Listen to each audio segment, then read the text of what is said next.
free at home at zero cost. This is the same technique we give our VIP students. It is extremely effective, but you're going to need a few things. So we're going to go through it step by step. Step 2, it should bring you to this page on our website, IELTS Speaking in 2023.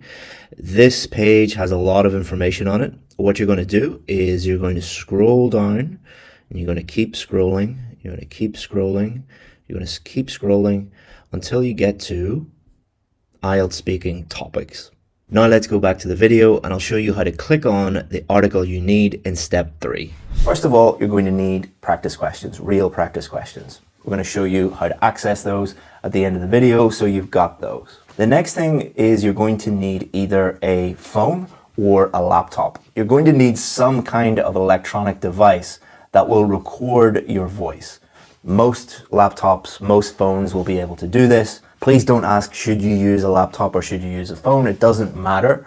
Just pick something that you have that you can use to record your voice. The next thing you need to do is download some kind of recording app or program to your phone or to your laptop. Now, all you have to do is go into your App Store or Google. I'm not going to name specific apps because they change all the time, and it's so easy for you to just find this yourself. The next thing you want to do is sign up for a service that automatically transcribes your voice. So let me give you some examples, but again, these change over time. Do your own research. So on an Apple phone, in the notes function, you can just press the transcribe button and it will transcribe what you say. There's also a service that you can use on your computer called otter.ai. They have a free version of that software that will record your voice and transcribe it. But as I said before, do your own research, find a tool, and you'll be able to get this done. But you do need one to record your voice so you can listen back and one to transcribe it. There might be some apps out there that do both. If there are, put it in the comments, let people know what you find and help each other. Okay, so that's all the tech setup done. Next, what you're going to do is you're going to pick one part of the test, either part 1, part 2, or part 3. Don't do a full test. Just pick one part and focus on one thing at a time. So for part 1, you're going to use about 9 questions. Part 2, you're only going to use 1 question. And for part 3, you're going to pick 3 or 4 questions. Make sure that you don't study these questions. We want to recreate the real test as much as possible. Don't look at easy questions and try and prepare answers, all right? Just pick questions from the list. Don't look at them. Don't study them. Just pick them. Look at each question and answer it as if an examiner is asking you that question. So read each question and answer it as if you are in the real test. If you mess up, don't worry about it. This is just practice. Next, I want you to download the official marking criteria. I'll put a link below, but if you just Google speaking marking criteria, it should come up on Google as well. What you're going to do is you're going to listen back and you're going to think about your performance. You're going to read the marking criteria and think about which band you should get based on your own performance. If you don't understand the marking criteria, you don't understand the bands, I'll put a link at the end of the video that will show you in more detail what the bands mean. As you're listening back, think about your biggest weaknesses. So if you were, you couldn't really answer the questions, fluency is an issue. If you can't understand anything that you say, pronunciation is probably an issue. Or if you're making lots of vocabulary mistakes or grammar mistakes, that's your biggest issue. The great thing about this technique is when you're in the real test, you're unaware of the mistakes that you are making, but when you're listening back and just focusing on your mistakes and focusing on your performance, you'll be able to pick out things that you were completely unaware of, and you'll be able to fix those things. And that takes us on to our next point. You're going to look at the transcription, whatever service you used that will write out your answers, and you're going to analyze that in more detail. So the first thing you're going to analyze is, did you actually answer the question? Look at the question, look at the transcription. Did you actually answer the question? And did you develop your answer enough? You can also analyze your fluency. If there are lots of ums and ahs and pauses in the transcription, if you're jumping around a lot, then fluency might be an issue for you. If the transcription cannot understand most of the words, like the words are completely different, then that is a pronunciation issue. You can also analyze your vocabulary. Did you repeat too many words? Are you trying to use words that you don't really understand? Did you struggle with that topic because of a limited vocabulary? And then with grammar, what you can do is you can put that transcript into something like Grammarly, for example, or there are lots of other options, and it will highlight all of the grammar mistakes that you made. And you'll be able to identify your key grammar mistakes. For example, if you are using the wrong article before every noun, you need to work on articles. So this technique is not actually about improving your speaking yet. This technique is to give you feedback. As I said before, feedback doesn't improve your speaking instantly, but what you do after does. So for example, if you look at the transcript and you messed up every article, being aware of that is just the first step. You're not going to magically improve your speaking by just being aware of that, but you will magically improve if you work on those things. And some of you watching right now might be thinking, well, that's a lot of work. Yes, it is, but it's a lot less work than going and watching a bunch of tips and tricks videos, believing that they're going to help you, and then failing the test over and over again and not knowing why. That is a lot of work. This is actually a lot less stressful because you will be in control and you can do it all for free at home at your own pace. Again, we're here to give you things that are actually going to improve your score, not tips and tricks that make you happy. So step 3, you should be here, IELTS speaking topics. You're going to scroll down and you will see a link, IELTS speaking topics, the ultimate guide. Click on that and it will give you access to all of the hundreds and hundreds and hundreds and hundreds of questions that you will need for your speaking practice. So now you know where to find all of those practice questions, and you know how to practice at home and practice intelligently and strategically and constantly improve while you're practicing your speaking.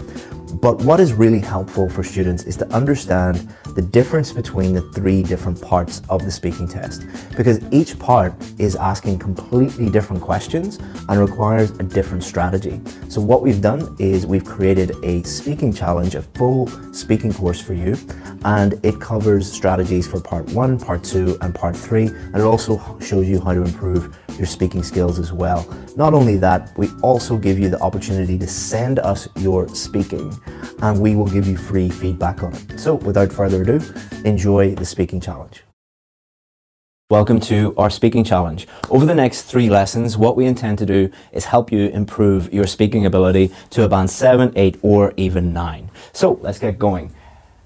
What are we going to do in this challenge? So there are 3 videos and we're going to make it really, really simple. What we're going to do in video 1 is focus on part 1 of the speaking test, video 2, part 2 of the speaking test, and video 3, part 3 of the speaking test. The examiner is going to be judging your whole performance, the totality of your performance. So you can't just focus on one part. You need to become proficient and be aware of all of the things that you need to do in each part. And the thing about IELTS is each part is different. They're testing different things, different types of questions. So we're going to look at each of these individually. And then at the end of each video, we're going to set you a challenge. So there's no point in sitting looking at a video. You could look at every single video that related to IELTS in the world. There are thousands and thousands of videos online and on YouTube.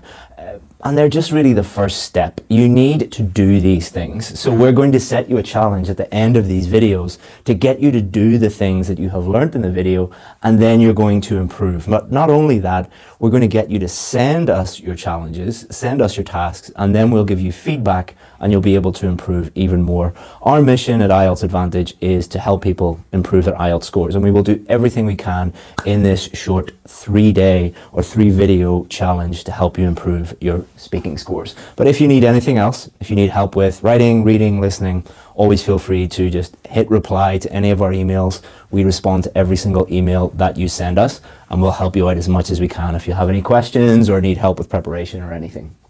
Okay, so part 1, what are we going to do in this lesson? We're going to look at what part 1 is. It's really, really important that you understand the types of questions being asked, what the examiners are going to be thinking about, what not to worry about, all right? In the speaking test, it's really important that you only focus on the things that actually matter. Because if you go into the speaking test and you're worried about all the things that don't matter, then that's going to affect your performance. It's going to definitely affect your fluency, but it could also affect your grammar, your vocabulary, even your pronunciation. So we just want you worrying about the things that you actually need to worry about. We'll look at common mistakes. If you can avoid these common mistakes, then you're going to do much, much better. And then we're also going to look at a real student who got a band 8 in her speaking test and show you some good answers and answers that could be improved to really demonstrate what needs to be done. And finally, we're going to give you that challenge. Okay, so what is part 1? The most important thing to remember about part 1 is it is about you.